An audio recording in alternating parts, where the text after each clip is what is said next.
Student, आपका ये तीसरे पार्ट का तीसरा क्वेश्चन आज शुरू होना है। 2 क्वेश्चन मैं आपको पढ़ा चुका हूँ। आज मैं आपको तीसरे क्वेश्चन पढ़ाऊँगा, जिसकी नोट्स भी आपको भेज दूँगा, जिससे आपकी समझ में आ सके और आप ऐसे लिख लें और याद कर लें। हाँ, तीसरे क्वेश्चन में आज हम है नासी सोच की खास पहलू कौन कौन से हैं। जो नासी सोच है उसकी कौन कौन से खास पहलू हैं, उनमें से देखो उत्तर में है नासी सोच के खास पहलू निम्नलिखित हैं। पहला है नाजियों की सोच में देश सर्वोपरि है। उनकी सोच में देश पहले है, फिर बाद में सब कुछ है। सभी शक्तियाँ देश में निहित होनी चाहिए। लोग देश के लिए हैं, ना कि देश लोगों के लिए है। दूसरा पॉइंट है नाजी साम्यवाद, समाजवाद व उदारवाद की जड़ से उखाड़ फेंकना चाहती थी। तीसरा क्वेश्चन है नाजी सोच सभी प्रकार की संसदीय संस्थाओं को समाप्त करने के पक्ष में थी। एक महान नेता शासन में विश्वास रखती थी। चौथा पॉइंट है यह सभी प्रकार के दल निर्माण व विपक्ष के दमन, उदारवाद व समाजवाद एवं कम्युनिस्ट विचारधाराओं के उन्मूलन की भी पक्षधर थी। पाँचवा है नाजियों ने यहूदियों के प्रति घृणा का प्रचार किया, क्योंकि इनका मानना था कि जर्मनी की आर्थिक विपदा के लिए यही लोग जिम्मेदार थे। छठवां है नाजी दल जर्मनी को एक अन्य देशों में श्रेष्ठ मानता था और पूरे विश्व पर जर्मनी के प्रभाव जमाना चाहता था।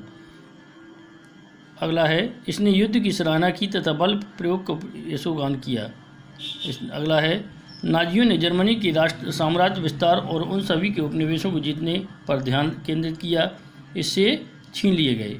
और आखिरी है नाजी शुद्ध जर्मनी एवं स्वस्थ नॉर्डिक आर्यों नास्लवादी राष्ट्र को सपना देखते थे और इन सभी को समाप्त करना चाहते थे और जिन्हें वह अवांछनीय मानते थे। तो ये तीसरा क्वेश्चन यहीं समाप्त होता है। इसके बाद मैं चौथा क्वेश्चन आपको पढ़ाऊंगा।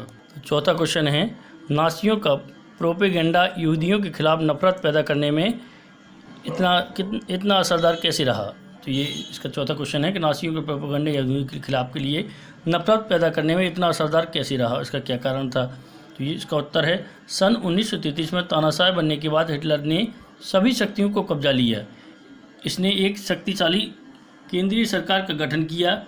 उसने लोकतंत्र को विध्वंस कर दिया। इसके प्रशासन का आधार एक दल, एक नेता और पूर्णतः अनुशासित प्रशासन था। हिटलर ने यहूदियों के प्रति विद्वेषपूर्ण प्रोपेगेंडा शुरू किया, जो यहूदियों के प्रति घृणा पैदा करने में सफल सिद्ध हुआ। यहूदियों के खिलाफ नाजियों के प्रोपेगेंडे के सफल होने के कारण कुछ इस प्रकार थे, निम्नलिखित कारण थे इसके। जैसे पहला है हिटलर ने जर्मन लोगों के दिमाग में पहले से ही स्थान बना लिया था, जो उसे अपना मसीहा समझने लगे थे।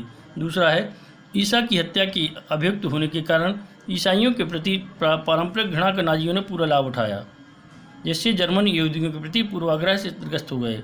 तीसरा है नाजियों ने भाषा और मीडिया को बहुत सावधानी से प्रयोग किया। नाजियों ने नस्लवादी विचारधारा को जन्म दिया और यहूदी निचले स्तर की नस्ल से संबंधित थे, इस प्रकार वे अवांछनीय थे। चौथा है नाजियों ने प्रारंभ से ही स्कूल के दिनों में ही बच्चों के दिमाग में यहूदियों के प्रति नफरत भर दी। जो अध्यापक यहूदी थे उन्हें बर्खास्त कर दिया गया और यहूदी बच्चों को भी स्कूल से निकाल दिया गया। और पाँचवा है यहूदियों के प्रति नफरत फैलाने के लिए प्रोपेगेंडा फिल्मों का निर्माण किया।